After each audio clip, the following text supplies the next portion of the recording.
কারিমে বলেন, ইন্নী জাইলুন ফিল আরদি খলিফা। হে ফেরেশতারা, আমি দুনিয়াতে প্রতিনিধি পাঠাতে চাই, তোমাদের অভিমত কি? ক্বালু আতাজআলু ফিহা মান ইউফসিদু ওয়া ইয়াসফিকুদ দিমা ওয়া নাহনু নুসাব্বিহু বিহামদিকা ওয়া নুকদ্দিসু লাক। ক্বালা ইন্নী আ'লামু মা লা তা'লামুন। ফেরেশতারা বলে, আল্লাহ, পৃথিবীতে কেন আপনি মানুষ পাঠাবেন? আমরাই তো আপনার পবিত্রতা ঘোষণা করতেছি, আপনার প্রশংসা করতেছি। তাহলে ফাসাদ হাঙ্গামা সৃষ্টি করবে, কোনো মানুষ পাঠানোর দরকার নাই। তখন আল্লাহ পাক রব্বুল আলামিন বলেন, ইন্নী আ'লামু মা লা তা'লামুন। নিশ্চয় আমি যা জানি তোমরা তা জানো না। একক সিদ্ধান্তে দয়া করে আল্লাহ পাক রব্বুল আলামিন মানুষ পাঠালেন। তৈরি করার পর রূহগুলোকে সৃষ্টি করে আল্লাহ পাক রব্বুল আলামিন আদম আলাইহিস সালাতু ওয়াস সালামের ডান হাতে কিছু দিলেন আর বাম হাতে কিছু দিলেন। আদম আলাইহিস সালাম বললেন যে, আল্লাহ, এগুলো আমার হাতে কি? বলল যে, ডান দিকের গুলো ডান দিকে নিক্ষেপ করো, বাম দিকের গুলো বাম দিকে নিক্ষেপ করো। আদম আলাইহিস সালাতু ওয়াস সালাম ডান দিকে নিক্ষেপ করার পর দেখলেন যে ডান দিকের গুলো শুধু সাদা আর সাদা, আর বাম দিকের গুলো কালো। আদম আলাইহিস সালাতু ওয়াস সালাম আল্লাহকে বললেন যে, আল্লাহ, আমার ডান দিকে যেগুলো আমি নিক্ষেপ করলাম সেগুলো সাদা, এর কারণ কি? বলল যে, এগুলো তোমার নেক সন্তান, সবগুলো জান্নাতি। সুবহানাল্লাহ। আর বাম হাতের গুলো যেগুলো দেখলেন সেগুলো কালো। আল্লাহ, এইটার কারণ কি? বলল যে, এগুলো তোমার বদ সন্তান, এইগুলো দুনিয়াতে ফিতনা ফাসাদ ছড়াবে, শয়তানের পক্ষে চলে যাবে। কারণ শয়তান এই মানুষগুলোকে, রূহগুলোকে সৃষ্টি করার পর, আদমকে সৃষ্টি করার পর আল্লাহ পাক রব্বুল আলামিন শয়তানকে বলেছিল সিজদা দাও। শয়তান তখন সিজদা দেয় নাই। আবা ওয়াস্তাকবারা ওয়া কানা মিনাল কাফিরিন। সে সিজদা দেয় নাই। সিজদা না দিয়ে ফখর করেছিল, অহংকার করেছিল। সে চির গুমরাহী হয়ে গেল। এই শয়তান তখন আল্লাহর কাছ থেকে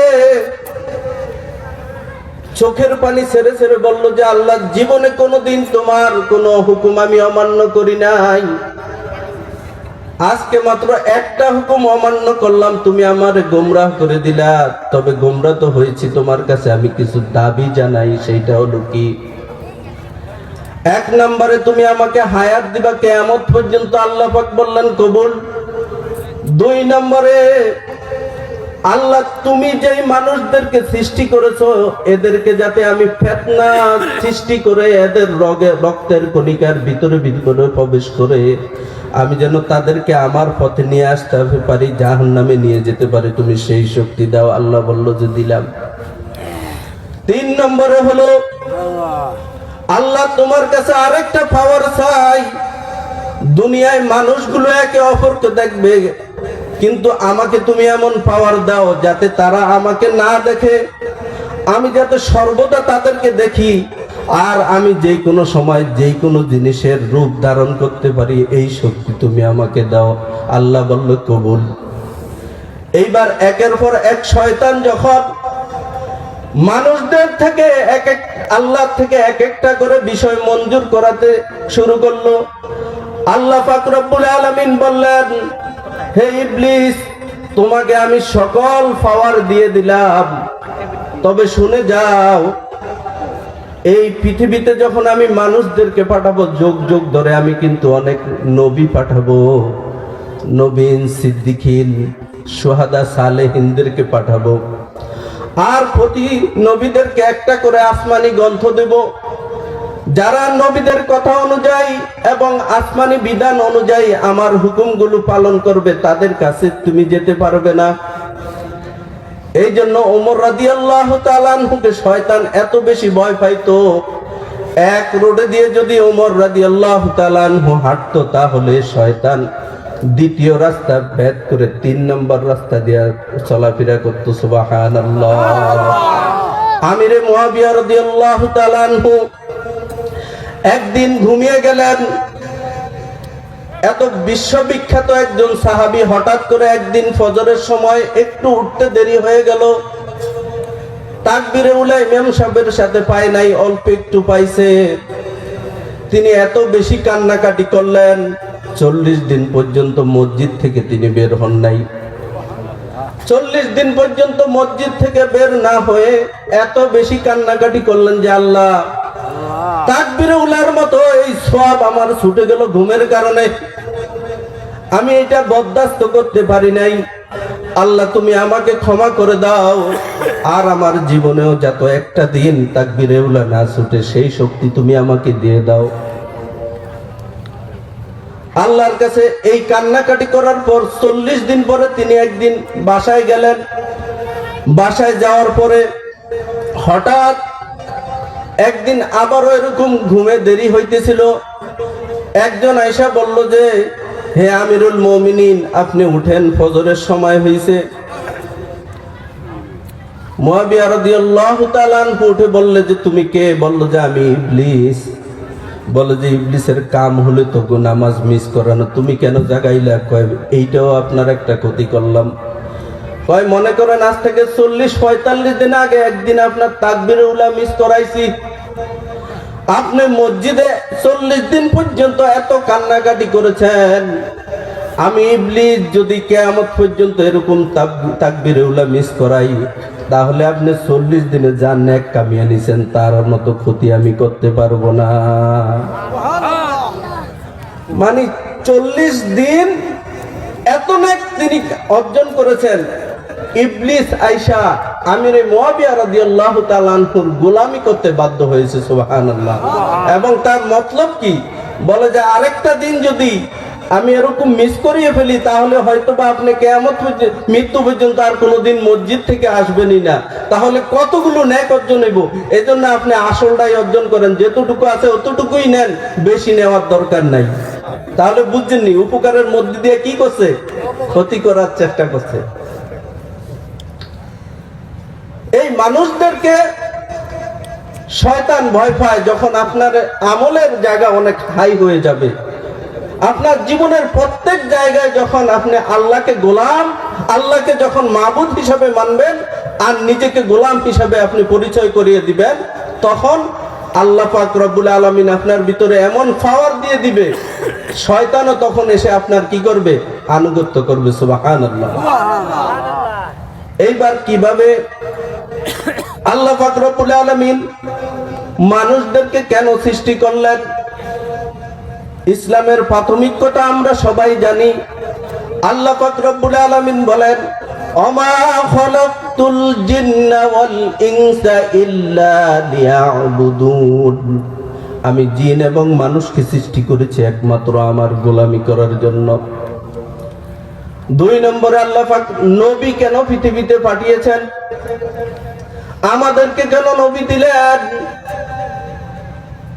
আল্লাহ পাক রব্বুল আলামিন কোরআনুল কারীমে বলেছেন, ওয়াল্লাযী আরসালা রাসূলাহু বিল হুদা ওয়া দীনিল হক লিইয়ুযহিরাহু আলাদ দীনি কুল্লিহি ওয়ালাউ কারিহাল কাফিরুন। আল্লাহু আকবার। আল্লাহ পাক রব্বুল আলামিন বলেন, তিনি সেই সত্তা যিনি তার রাসূলকে অদীনিল হক, ইসলাম এবং আসমানি বিধান হুদা কোরআন দিয়ে পাঠিয়েছেন। কেন পাঠিয়েছেন? লিইয়ুযহিরাহু আলাদ দীনি কুল্লিহি, সমস্ত দ্বীনের উপর ইসলামকে বিজয় করার জন্য। তাহলে মানুষকে পাঠিয়েছে আল্লাহর গোলামি করার জন্য, আর নবীদেরকে পাঠিয়েছে মানুষ যাতে ওই দিনের গোলামি করে উচ্চ পর্যায়ে পৌঁছে যায়, আল্লাহর কাছাকাছি পৌঁছে যায়। এই জন্য ওই দিন শিখিয়ে দিনকে বিজয় করার জন্য আল্লাহ পাক রব্বুল আলামিন কোরআন এবং সত্য দিন দিয়ে নবীকে পাঠিয়েছেন। সুবহানাল্লাহ। পৃথিবীতে যত নবী আল্লাহ পাক রব্বুল আলামিন এই বিধান দিয়ে পাঠিয়েছেন, সকল নবীদের একটাই মিশন ছিল আল্লাহর দ্বীনের কাজ করা, দ্বীন প্রতিষ্ঠা করা, দ্বীনের দাওয়াত মানুষদেরকে পৌঁছিয়ে দেওয়া। প্রত্যেক নবী গিয়ে আল্লাহর দ্বীনের কথাগুলো মানুষদেরকে বলতেন। নূহ আলাইহিস সালাতু ওয়াস সালাম 950 বছর, মতান্তরে 1000 বছর দ্বীনের কথাগুলো প্রচার করেছেন। মাত্র 40 জন অথবা 40 জোড়া লোক মাত্র ঈমান এনেছে, একজন লোকও দ্বীন গ্রহণ করে নাই। এই ছাড়া যখন এই দ্বীনের কথা নিয়ে যেত, মানুষ এতভাবে তাদের উপর নির্যাতন চালাইতো, এক একজন নবী একদম সেন্সলেস হয়ে জমিনে পড়ে থাকতেন। আমাদের নবী মুহাম্মদুর রাসূলুল্লাহ সাল্লাল্লাহু আলাইহি ওয়াসাল্লাম নবুয়তি পাওয়ার পর 3 বছর গোপনে দাওয়াত দিয়েছেন, কোনো বাধা আসে নাই। যখন নবী করিম সাল্লাল্লাহু আলাইহি সাল্লামের উপর আয়াত নাজিল হলো, ওয়ানদির আশিরাতাকাল আকরাবিন, হে নবী আপনি প্রকাশ্যে আমার ব্যাপারে, আমার আল্লাহর ব্যাপারে আপনার আত্মীয় স্বজনদেরকে ভয় দেখান, দাওয়াত দেন। নবী করিম সাল্লাল্লাহু আলাইহি সাল্লাম সবাইকে ডাকলেন। ডাকার পরে যখন সবাই কুরাইশরা একত্রিত হলো, নবী করিম সাল্লাল্লাহু আলাইহি সাল্লাম পাহাড়ের পাদদেশে দাঁড়ালেন। দাঁড়িয়ে বললেন, হে আমার কওমরা, আমি যদি বলি আকস্মিক একটা গজব এসে তোমাদেরকে ধ্বংস করে দিবে, তোমরা কি আমার এই কথা বিশ্বাস করবে? তখন সবাই বলেছিল, সাদ্দাকতা ইয়া মুহাম্মদ, হে মুহাম্মদ সাল্লাল্লাহু আলাইহি সাল্লাম আপনি সঠিক বলেছেন, আপনি কখনো মিথ্যা বলেন নাই। দ্বিতীয়বার নবী করিম সাল্লাল্লাহু আলাইহি সাল্লাম বললেন, আমি যদি বলি এই পাহাড়ের পিছন থেকে একদল শত্রু বাহিনী তোমাদেরকে তাক করে আছে, আমি যদি বলি আমি এইখান থেকে যাওয়ার পর ওই শত্রুরা তোমাদের উপর হামলা করে তোমাদেরকে ধ্বংস করে দিবে, তোমরা কি আমার এই কথা বিশ্বাস করবে? সবাই বলেছিল, অবশ্যই আমরা আপনার কথা বিশ্বাস করি, আপনি কখনো আমাদেরকে মিথ্যা বলেন নাই। তখন রাসূল করিম সাল্লাল্লাহু আলাইহি ওয়াসাল্লাম বললেন, তোমরা যে কাবা ঘরের মধ্যে 360 মূর্তির পূজা করো, লাত মানাত উজ্জা সহ এতগুলো মূর্তির পূজা করো, এই মূর্তি তোমাদের কোনো লাভ ক্ষতি করতে পারবে না, তোমাদের ভাগ্য পরিবর্তন করতে পারবে না, বরঞ্চ যে আল্লাহ তোমাকে এবং আমাকে সৃষ্টি করেছেন সে আল্লাহর প্রতি তোমরা ঈমান আনো, আল্লাহকে মেনে নাও, আল্লাহকে মেনে নাও, এবং আমি মুহাম্মদুর রাসূলুল্লাহ আল্লাহর পক্ষ থেকে তোমাদের জন্য নবী হিসাবে প্রেরিত হয়েছি। সবাই রাসূলের, অধিকাংশ লোকেরা রাসূল সাল্লাল্লাহু আলাইহি সাল্লামের এই যুক্তি মেনে নিল, এবং প্রায় 2 ভাগের 3 ভাগের 2 ভাগ লোক ঈমান এনে ফেললো। যখন এই মিটিং যখন ভেঙে গেল, আবু লাহাব সেইখানে দাঁড়িয়ে ছিল। যখন লোকেরা চলে গেল, আবু লাহাব একটা শব্দ উচ্চারণ করো, তাব্বালাকা ইয়া মুহাম্মদ লিহাযা জামাআতানা, হে মুহাম্মদ তুমি ধ্বংস হও, নাউযুবিল্লাহ, এই জন্যই কি তুমি আমাদেরকে এখানে একত্রিত করেছো এই দুর্ঘটনা ঘটানোর জন্য? এইটা বলে একটা পাথর নিয়ে দয়ার নবী, মায়ার নবী, রাহমাতুল লিল আলামিন, ইমামুল মুত্তাকিন, সাইয়্যিদুস সাকলাইন, সাইয়্যিদনা মুহাম্মদুর রাসূলুল্লাহ সাল্লাল্লাহু আলাইহি ওয়াসাল্লামের নূরানি চেহারার দিকে এই পাথর নিক্ষেপ করার পর রাসূল করিম সাল্লাল্লাহু আলাইহি ওয়াসাল্লাম রক্তাক্ত হয়ে জমিনে পড়ে গেলেন। জমিনে পড়ে যাওয়ার পর আল্লাহ পাক রব্বুল আলামিন এই নির্যাতন সহ্য করতে পারেন নাই, সূরা নাজিল করে দিলেন, সূরাতুল লাহাব।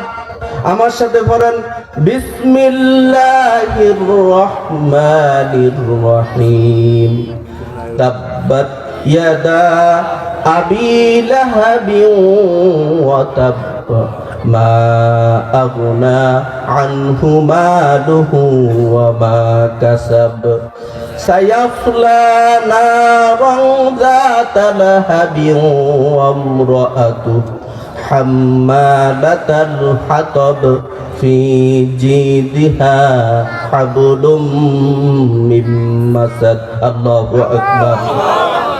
আল্লাহ পাক রব্বুল আলামিন বলেন, তাব্বাত ইয়াদা আবি লাহাবিন ওয়া তাব, ধ্বংস হোক আবু লাহাবের দুই হাত। অতাব্বা দিয়ে তাফসিরে আসছে যে ধ্বংস হয়ে গেছে আবু লাহাবের দুই হাত।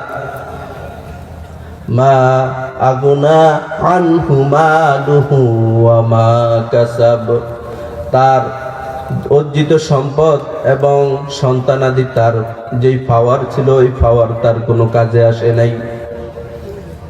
এটা একটা বিশাল ঘটনা।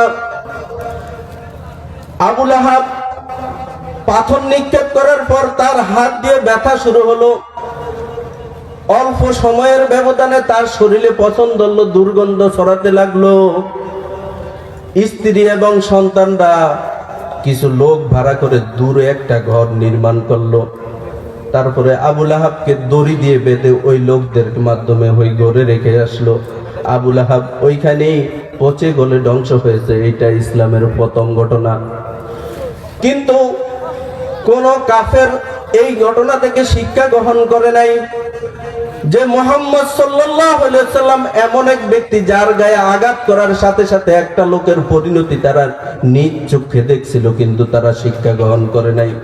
বরঞ্চ যখন নবী প্রকাশ্যে যখন কোরআনের দাওয়াত দিতে লাগলেন, দ্বীনের দাওয়াত দিতে লাগলেন, ওইখান থেকেই তারা যে নির্যাতন করা শুরু করলো।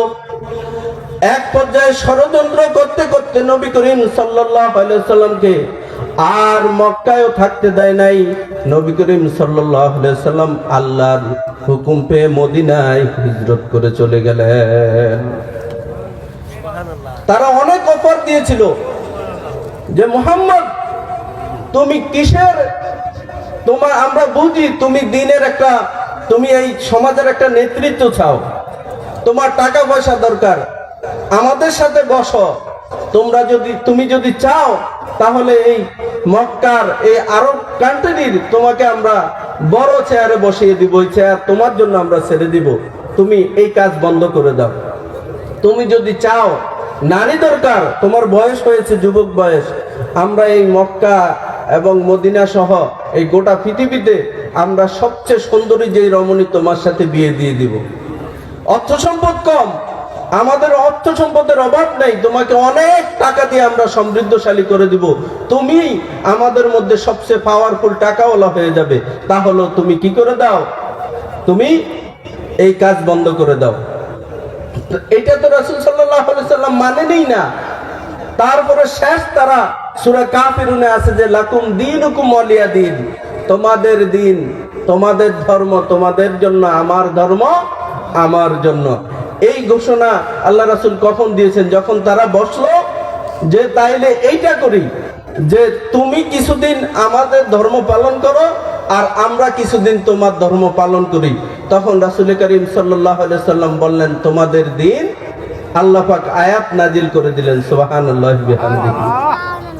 তারপরে রাসূল সাল্লাল্লাহু আলাইহি সাল্লাম আরো এক বিপ্লবী ঘোষণা করে দিয়েছিলেন যে আমার ডান হাতে যদি আকাশের সূর্য এবং আমার বাম হাতে যদি আকাশের চন্দ্র এনে দাও, তাহলেও আমি মুহাম্মদ সাল্লাল্লাহু আলাইহি সাল্লাম আমার কাছ থেকে বিরত হব না। সুবহানাল্লাহ। এক এক করে ষড়যন্ত্র শুরু করলো, কিন্তু নবী করিম সাল্লাল্লাহু আলাইহি সাল্লামের উদ্দেশ্য তো আল্লাহ দিয়ে পাঠিয়েছেন। আমি যেই আয়াত আপনাদেরকে তেলাওয়াত করে শুনিয়েছি দ্বীন প্রতিষ্ঠার জন্য, দ্বীন বিজয় করার জন্য।